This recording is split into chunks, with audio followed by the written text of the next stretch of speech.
Well, folks, it is seed starting time, especially in the South, and you need to get your seeds started pretty quick. So let me show you how I start mine. Let me show you the process and the things you really need to have good success, good percentage in your germination. There are a lot of reasons to start seeds yourself. Let me show you what some of those reasons are.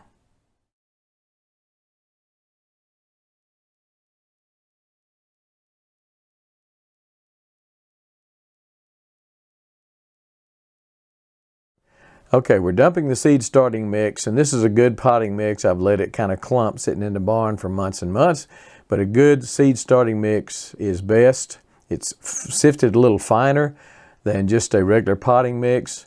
Spread it out, pack it down into those individual cells. This tray came from Haas Tools. That is just an indestructible tray. I believe I could run my truck over it and not hurt it. Once the tray is packed full, packed down, then you'll come along and just make little indentations where you're going to place the seeds. Not deep, just a little indentation where the seed is going to go. You can see they're very small indentations, kind of a concave look to that cell. In this case, we're planting some tomatoes from Haas.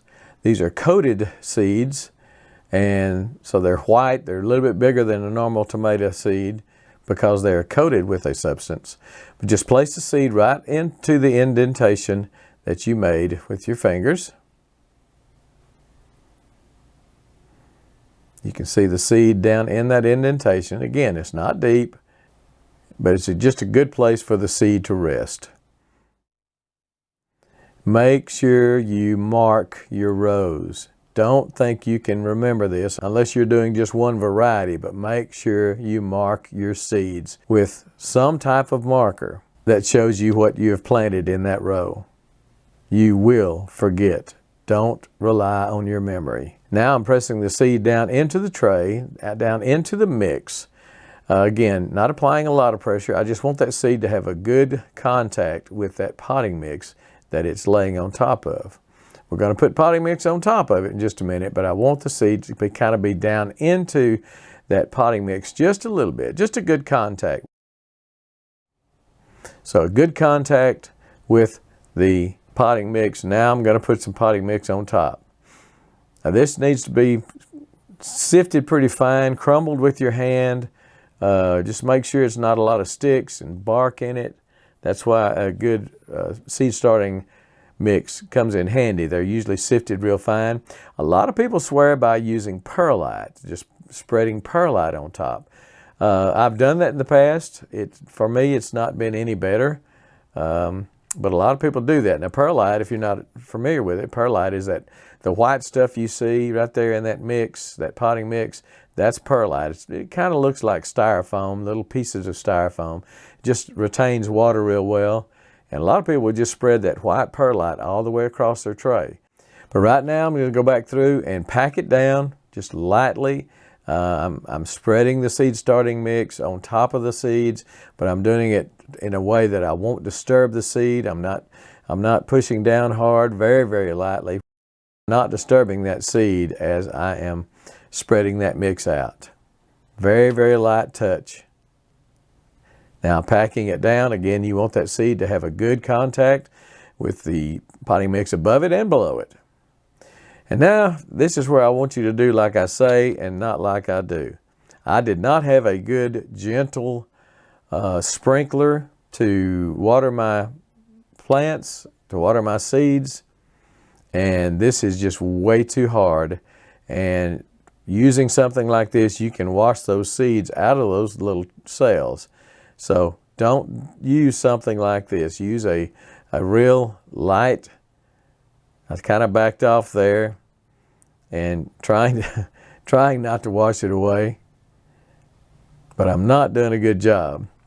But water those seeds in real good, and you'll probably have to do this 2 or 3 times. You want to make sure that potting mix is wet all the way down through. So make sure you've watered it real well. And then what I do is put it on a heat mat. A heat mat will give you so much better success than just putting them in a warm place in the house. This heat mat has a thermostat. Many of them do. Sometimes it's extra. I like the thermostat because then I know exactly what I'm getting. So got a probe that sticks down into the potting mix, and the probe tells the thermostat when to kick on and off, and you set it at about 78 or 80. Most of them are adjustable, and that's really the best way to start seed is with a heat mat. Much, much better success. I can't stress that enough. A lot of people will just put them on top of a refrigerator, but the refrigerators don't get as warm as they used to. You can put them near a wood stove. You can put them somewhere like that, but they've got to have about 78 degrees.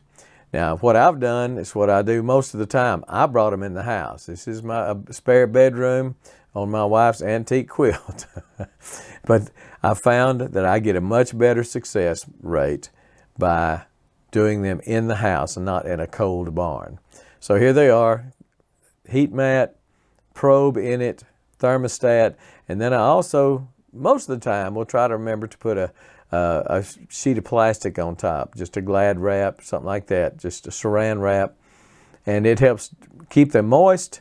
It helps hold that heat in, and then occasionally you'll need to look under it every day, and then occasionally you may have to spritz it with water if it starts drying out to keep your medium moist. It has to be moist for those seeds to germinate. To germinate, they need moisture and they need heat. And as soon as they start coming up, they need light, and they need a lot of it. So this stays in the house for several days. Sometimes tomatoes will come up in 1 or 2 days. Peppers are a lot slower, so plant your peppers first. If you want them all coming up about the same time, plant your peppers about a week before you plant your tomatoes. Then they're going to come up. They're going to look something similar to this.